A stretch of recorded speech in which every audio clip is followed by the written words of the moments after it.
Ikhwani rahimakumullah, di pagi hari yang bahagia ini mari kita bersyukur kepada Allah Subhanahu wa taala atas limpahan nikmat, rahmat, karunia, kasih sayangnya sehingga kita di pagi ini masih bisa menghadiri majelis ilmu, menghadiri majelis favoritnya para sahabat, para malaikat dan orang-orang soleh, dan orang-orang yang di hatinya tidak punya penyakit.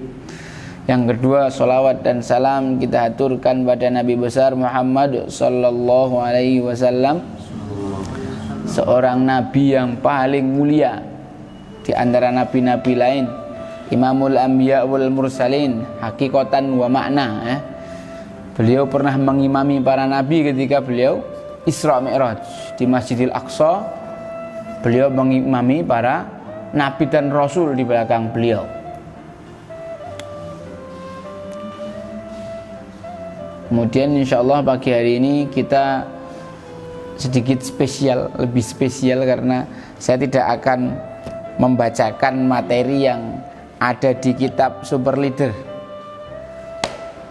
karena saya pernah menyinggung kisah Hudaybiyah, tapi akan saya bacakan data-datanya dari kitab Rahiqil Maktum pada poin pelajaran yang ke 8.8.5. Ya, salah satu kebijakan politiknya Rasulullah Shallallahu Alaihi Wasallam ya Sayyidina Edo pada tahun ke-6 adalah ya Sayyidina Edo as'aluka ya Habibi. Apa salah satu keputusan politiknya Rasulullah yang paling luar biasa di tahun ke-6? Irfa' ra'sak waftah maskrok likai araka hina taquma wa tanam.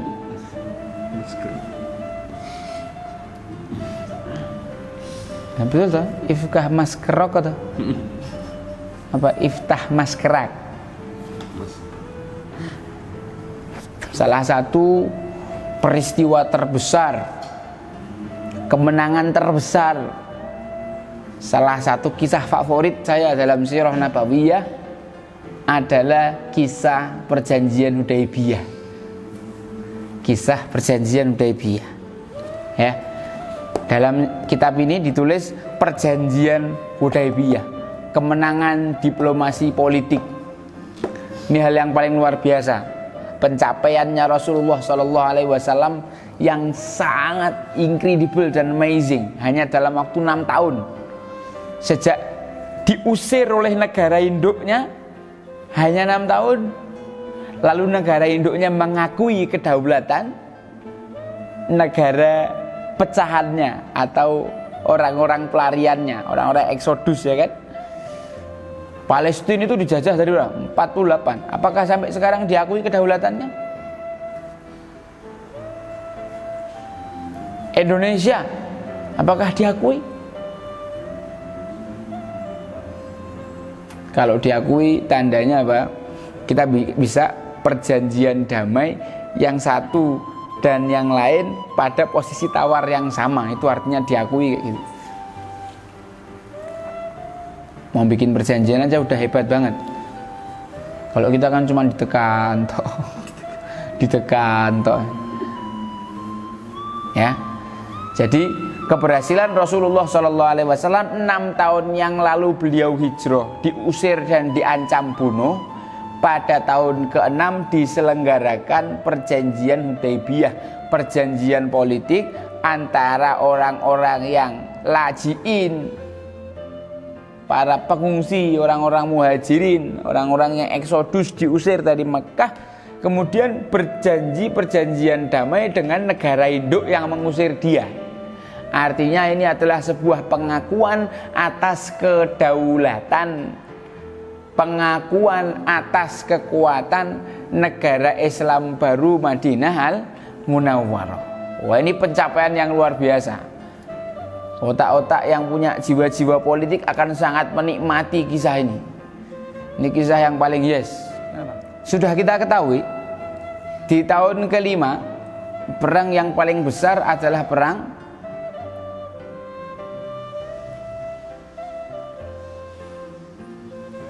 apa yang terbesar yang terjadi pada tahun kelima? Astaghfirullahaladzim. Udah tak baleni ping 16. Perang Ahzab. Sahih. Perang Ahzab nama lainnya perang Khandaq. Pada perang Khandaq ini yang menyerang kaum muslimin di Madinah siapa? Kaum Quraisy dan Ghatafan. Kemudian menjawili kabilah yang kecil di Arab Saudi untuk ikut menyerang Rasulullah SAW di Madinah. Salman mengusulkan untuk dibuat parit, lalu terjadi perang dingin ya, cuman saling panah aja selama sekitar 40 sampai 50-an hari. Lalu Allah menurunkan bala bantuannya sebelum Bani Quraidah berhasil mengkhianati kaum muslimin, menjebol pertahanan dari belakang. Maka Allah kirimkan angin. Lalu setelah Allah menangkan kaum muslimin dengan angin itu, Rasulullah dan para sahabat bergerak ke perkampungan Bani Quraidah untuk menyembelihi para laki-laki mereka. Setelah itu Rasulullah SAW mulai hari ini Madinah sudah aman. Mulai hari ini kita nggak akan nunggu diserang, kita yang akan menyerang. Itu adalah tahun kelima perang Ahzab. Antara perang Ahzab sampai Hudaybiyah ini ada beberapa syariah, tapi tidak akan saya bahas. Yang akan saya bahas sekarang langsung ke Sulhul Hudaybiyah, perjanjian Hudaybiyah.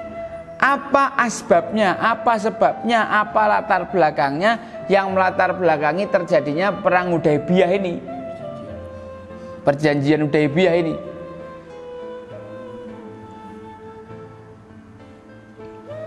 Secara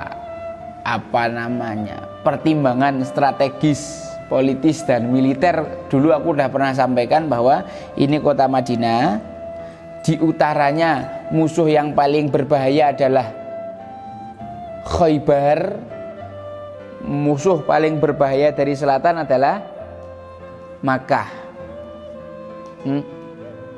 Khaybar itu sarangnya orang-orang Yahudi, Makkah itu sarangnya orang Quraisy. Ini dua-duanya paling berbahaya. Adapun kabilah-kabilah kecil itu sudah diamankan sama Rasulullah. Kabilah-kabilah kecil yang bakal nyerang sama Rasulullah itu sudah diikat perjanjian damai, sudah diancam dan seterusnya. Sehingga mereka terikat semuanya perjanjian dengan kaum muslimin. Sehingga ini negara-negara kecil tidak mungkin menyerang kaum muslimin. Potensi yang paling berbahaya yang belum terikat itu cuma dua. Satu, Khaybar di utara, markasnya orang Yahudi. Dua, Makkah di selatan, markasnya orang Quraisy. Rasulullah SAW harus memikirkan strategi bagaimana cara mengamankan Madinah dari dua musuhnya ini. Ini dua-duanya ancaman laten. Tapi Rasulullah harus menentukan prioritas mana yang mau disikat duluan. Untuk itu seorang pemimpin yang baik harus mengenali siapa musuhnya, sehingga dia bisa mengambil strategi yang tepat, sehingga dia bisa mengambil langkah politis yang tepat. Ya. Kalau Rasulullah nyerang Yahudi, maka Quraisy bisa datang menghancurkan Madinah. Ini perjalanannya sama, ini berangkat ke sana, ini ke sini. Ini hancur, balik percuma kita menang, ya kan? Kalau Rasulullah ke Mekah, Yahudi bisa nyerang, ngambil alih lagi Quraidah, Nadir, Qainuqa yang sudah dikuasai Rasulullah. Ini Sikalama apa? Simalakama, ya kan? Milih mana Rasulullah? Nyerang mana dulu?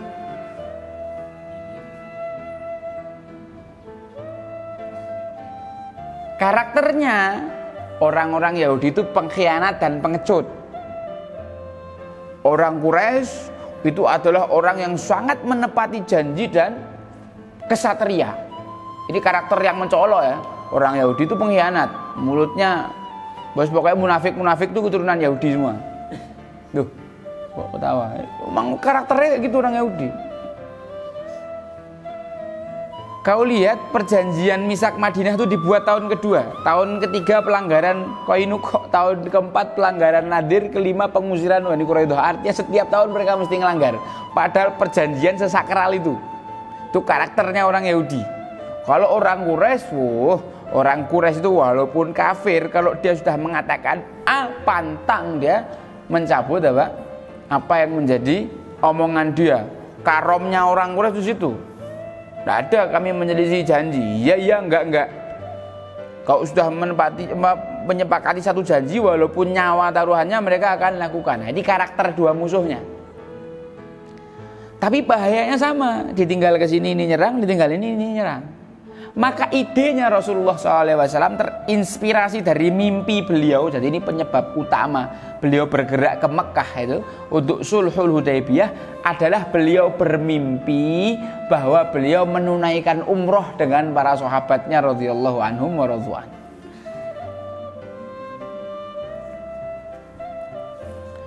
Beliau bermimpi memasuki Masjidil Haram. Beliau bermimpi mengambil kunci Ka'bah. Beliau bermimpi melaksanakan tawaf dan umroh beserta para sahabat radhiyallahu anhum. Dalam mimpinya Rasulullah melihat bahwa sebagian sahabat memendekkan rambutnya. Ya. Catat. Dalam mimpinya beliau melihat para sahabat memendekkan rambutnya. Ini pelajaran yang menarik juga bahwa anggaplah itu mimpi wahyu ya. Tapi seorang pemimpin itu bisa memvisualisasikan visinya.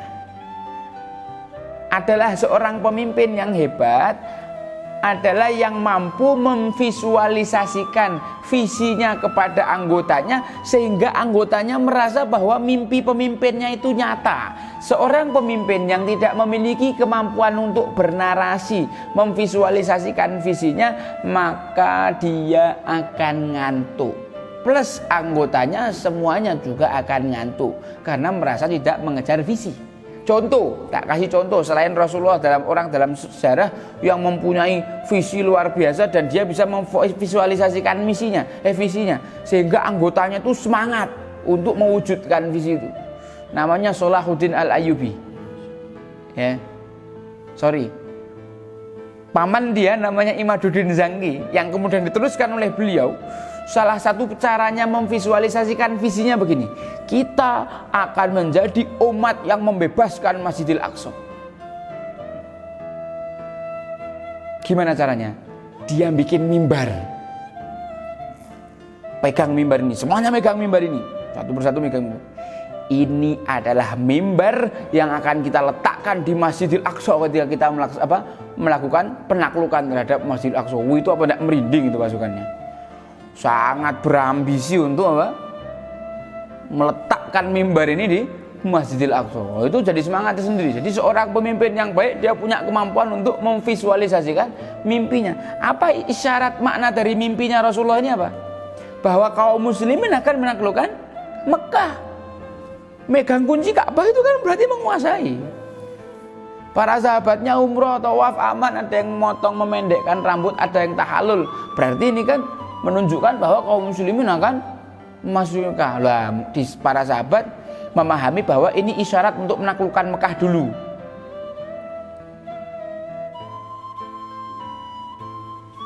Ketika mimpi ini disampaikan, ekspektasi dari para sahabat adalah mereka memasuki Mekah tahun ini dan menaklukkan Mekah tahun ini. Tapi ternyata yang dilakukan Rasulullah SAW adalah memobilisasi kaum muslimin, menggerakkan kaum muslimin untuk datang ke Mekah dalam rangka umroh, bukan perang. Rasulullah SAW memobilisasi kaum muslimin ke Mekah dulu dalam rangka umroh. Jadi beliau mencuci pakaian beliau, kemudian memakai pakaian ihram, menaiki onta beliau yang bernama apa? Onta putihnya beliau namanya apa? Al-Qaswa. Ya, Al-Qaswa. Qaswa. Itu nama ontanya Rasulullah SAW. Beliau pakai pakaian ihram, membawa satu pedang yang tersarung. Ini menunjukkan bahwa beliau niatnya bukan mau perang. Kalau niatnya perang, pakai baju besi, pakai tameng, pakai pedang, bawa perbekalan yang memadai untuk perang. Tapi ini tidak. Rasulullah hanya membawa pedang tersarung. Lalu beliau menyerahkan Madinah supaya dipimpin oleh sahabat yang namanya Abdullah bin Ummi Maktum. Karena beliau dai-nya ya. Orang yang pertama kali dakwah di Madinah itu Mus'ab bin Umair dan Abdullah bin Ummi Maktum. Jadi orang Madinah di kepala mereka, ustadz kami itu ya dua, Mus'ab sama Abdullah bin Ummi Maktum. Mus'ab sudah syahid pas perang Uhud, tinggal Abdullah bin Ummi Maktum. Walaupun buta, jadi menyerahkan imamatus sughra, bahkan ini sebenarnya imamatul kubra ya, kepada seorang yang buta itu tidak ada masalah. Walaupun para ulama akhirnya berbeda pendapat, ada yang memperbolehkan, ada yang tidak. Tapi yang paling afdol seorang pemimpin itu tidak buta. Ini diserahkan kepada Abdullah bin Ummi Maktum karena beliau memiliki keutamaan dan keistimewaan yang luar biasa. Nah, kemudian Rasulullah SAW berangkat bersama 1.400 orang sahabat, ada yang mengatakan 1.500, dalam kondisi orang berniat ihram, bukan orang berniat perang. Pakai pakaian ihram, cuman bawa pedang tersarung untuk membela diri, membawa onta-onta yang akan dikorbankan sebagai hadyu. Oke.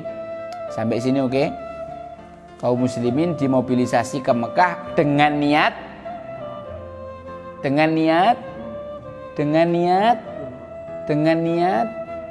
umroh, ya wis ihram ora apa-apa. Dengan niat umroh.